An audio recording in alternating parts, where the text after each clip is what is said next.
সম্পদের সমবন্টন ছিল না। এই জন্য পূর্ব পাকিস্তানের জনগণ ক্ষুব্ধ ছিল। এটিকে সম্বল করে আওয়ামী লীগ তৎকালীন নির্বাচনটি জিতেছিল। তো পাকিস্তানের কাঠামোতে, রাষ্ট্রীয় কাঠামোতে সমান সুযোগের জন্য 70-এর নির্বাচনটি হয়েছিল। স্বাধীনতার কখনোই উচ্চারিত হয়নি।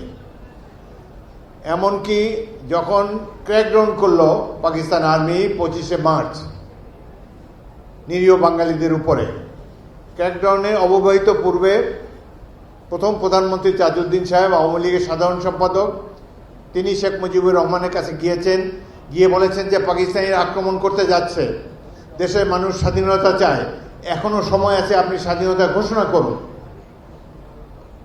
শেখ মুজিবুর রহমান সাহেব বললেন যে না, আমি বিচ্ছিন্নতাবাদী হতে পারি না, পাকিস্তান ভাঙাতে আমার কোনো অবদান থাকুক এটি আমি চাই না, সুতরাং স্বাধীনতা ঘোষণা আমি দেব না। স্বাধীনতা ঘোষণা দেননি। পাকিস্তানের ক্র্যাকডাউন চালালো, লক্ষ লক্ষ মানুষ ঘর বাড়ি ছেড়ে উদ্ভ্রান্ত হয়ে পালিয়ে যাচ্ছে, গ্রাম থেকে গ্রামান্তরে পালিয়ে বেড়াচ্ছে। পাক বাহিনী মেশিন গান, মোটর, কামান দিয়ে নিরীহ মানুষ গুলি করে হত্যা করছে। এই সময় যে কোনো জাতি অবদমিত হয়ে যেত, চুপচাপ হয়ে আত্মসমর্পণ করত। এমনই এক মহেন্দ্র ক্ষণে জনগণের পক্ষে, মা বোনদের ইজ্জত রক্ষার জন্যে, দেশের মানুষের জীবন রক্ষার জন্যে বিপুল প্রতিরোধ গড়ে তুলেছে ইস্ট বেঙ্গল রেজিমেন্ট। এই সময় স্বাধীনতার ঘোষণা দিয়েছেন মেজর জিয়াউর রহমান। এটি হলো প্রকৃত সত্য, যে ঘোষণায় জাতি উদ্দীপ্ত হয়েছে, অনুপ্রাণিত হয়েছে। হাজার হাজার ছাত্র যুবক ঘর বাড়ি ছেড়ে দৌড়ে এসেছে যে যুদ্ধ করবে। 71 যারা দেখে নেই তারা দুর্ভাগা। আমরা ভাগ্যবান 1971 সাল দেখতে পেয়েছি। আমাদের তো মাত্র 5টা ব্যাটালিয়ন ছিল, 4000 সৈনিক, মুক্তিবাহিনী ছিল প্রায় লক্ষের মতো। বাকিরা তো ছাত্র, সাধারণ মানুষ, রিক্সাওয়ালা, মুদি দোকানদার, বাসের হেল্পার, ড্রাইভার, পিয়ন, চাপরাশি, বিশ্ববিদ্যালয়ের শিক্ষক, ছাত্র, যুবক, সকল পেশার মানুষ এসে মুক্তিযুদ্ধে যোগ দিয়েছে। এই যুদ্ধের নেতৃত্ব দিয়েছে east Bengal regiment.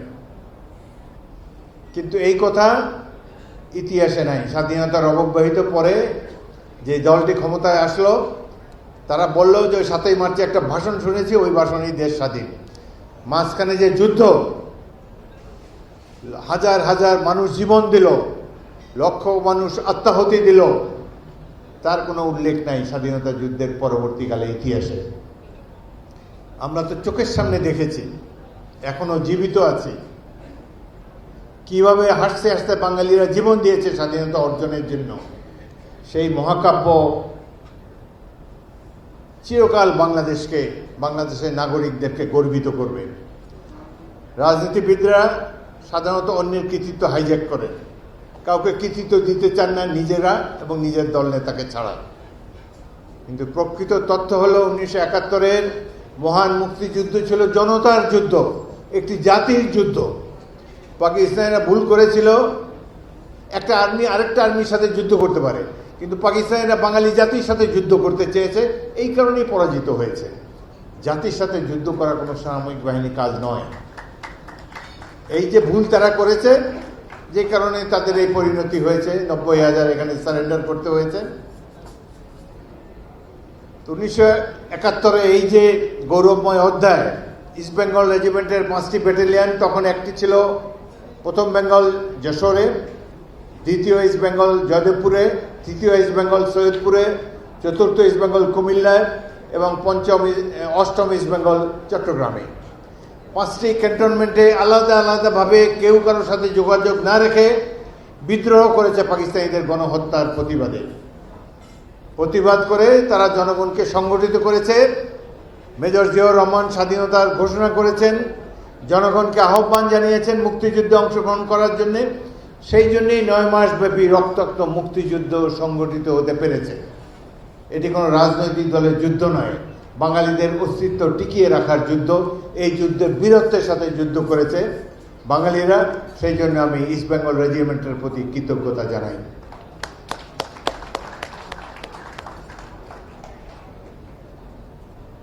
East Bengal রেজিমেন্টের যারা সৈনিক, তারা কেউ কখনো স্বাধীনতা নিয়ে কোনো কথাবার্তা কেউ কারোর সাথে করেনি। এই ব্যাটালিয়ন দুটি পায়োনিয়ার কোম্পানি। এখনকার যারা স্বাধীনতার পরে কমিশন পেয়েছে তারা জানে কিনা জানি না, 1406, 1256 ব্রিটিশ আর্মির এই দুটি পায়োনিয়ার কোম্পানি নিয়ে গঠিত হয়েছিল কুর্মিটোলাতে। ফার্স্ট বেঙ্গলের প্রথম commanding officer VJE, lieutenant colonel VJE Patterson. এগুলো আমরা মুখস্থ করছিলাম, 50 বছর পরেও এখনো মনে আছে। তখনকার এইসব নিয়েই তো আমরা, রেজিমেন্ট ছিল আমাদের সব কিছুই। সারা পৃথিবী একদিকে, ইস্ট বেঙ্গল রেজিমেন্ট একদিকে। এখনও এই 82 বছর বয়সে, স্বাধীনতা এত বছর পর, রাস্তা দিয়ে যখন দেখি ইস্ট বেঙ্গল রেজিমেন্টের একজন সৈনিক হেঁটে যাচ্ছে, মার্চ করে যাচ্ছে, ট্রাকে বসে যাচ্ছে, ওই ক্যাব ব্যাচটা দেখলে মনটা উদাস হয়ে যায়। কিসের স্পিকার, কিসের প্রধানমন্ত্রী, কিসের রাষ্ট্রপতি, nothing like east Bengal regiment, nothing like being a soldier. এটা হলো আমার অনুভূতি।